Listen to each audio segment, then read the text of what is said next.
বসন্ত উৎসবের আন্তরিক প্রীতি শুভেচ্ছা ভালোবাসা বড়দের প্রণাম জানাই।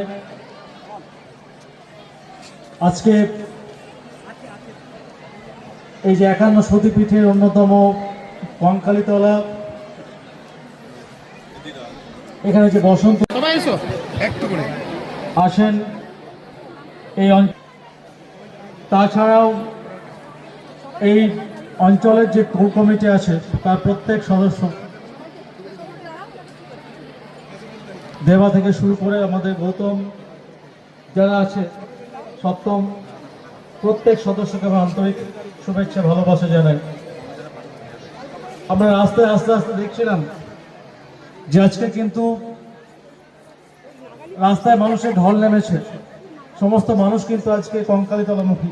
বিধানসভা দুটি জায়গা যেখানে বৃহৎ আকারে এই বসন্ত উৎসবের আয়োজন করা হয়েছে, একটা বাহিরি যেটা কিছুক্ষণ আগে আমরা উদ্বোধন করে এসেছি, এবং এটা কঙ্কালীতলা। প্রকৃতি যেভাবে নিজের সৌন্দর্যকে বাড়িয়ে তুলেছে বসন্ততে, শাল শিমুল পলাশ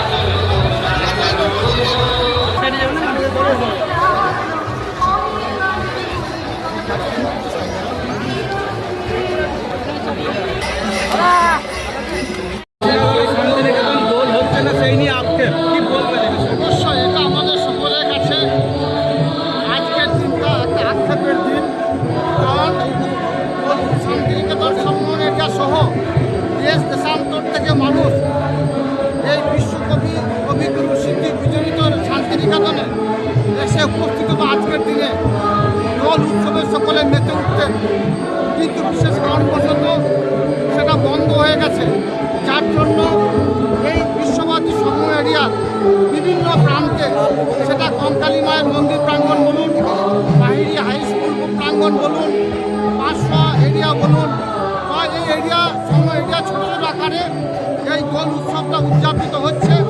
কারণ বাঙালি জাতির 12 মাসে 13 উৎসব, তার মধ্যে এটা তো বড় উৎসব। জাতি ধর্ম মতামত নির্বিশেষে সকল সম্প্রদায়ের মানুষ এই দোল উৎসবে সমবেত হয়েছে এবং হচ্ছে। রঙের মাধ্যমে সকলের জীবন রঙিন হোক, সকলে সুস্থ থাকুক, শান্তির সঙ্গে থাকুক আজকের দিনে, এটাই আমাদের কামনা, এটাই আমাদের বাসনা। কীভাবে আজকে সারাদিনটা উদযাপন করবেন? সারাদিনটা আমার সনাতন ধর্মের বিশ্বাসী ভাই বোনেরা তারা বিভিন্ন ধরনের অনুষ্ঠানের আয়োজন করেছে। আজ সারাদিনটাই তাদের সঙ্গে অতিবাহিত করার চেষ্টা করব।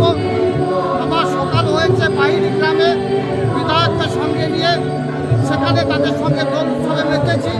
ওখানে কয়েক হাজার আমার কন্যাশ্রী বোন এবং তাদের অভিভাবক ছিল, তাদের সঙ্গে কয়েক ঘন্টা অতিবাহিত করার পরে এরপর কঙ্কালী মায়ের মন্দির প্রাঙ্গণে এসেছি। এখানেও কয়েক হাজার মানুষের সমাগম হয়েছে। এরপরে আমরা জানুর যাব, জানুরের সন্ধ্যার সময় সন্ধ্যা আরতি হবে। এভাবেই আজকের দিনটা অতিবাহিত হবে। মনে হচ্ছে যে শান্তিনিকেতনে পৌষ মেলা থেকে শুরু করে দোল, কোথাও কি রাজনীতি ঢুকে এসব বন্ধ হচ্ছে? এখন আজকের দিনে রাজনীতির প্রসঙ্গ আমি তুলব না, কিন্তু দোল উৎসব এবং পৌষ মেলা এটা বিশ্বভারতীর একটা ঐতিহ্য। পৌষ মেলা বন্ধ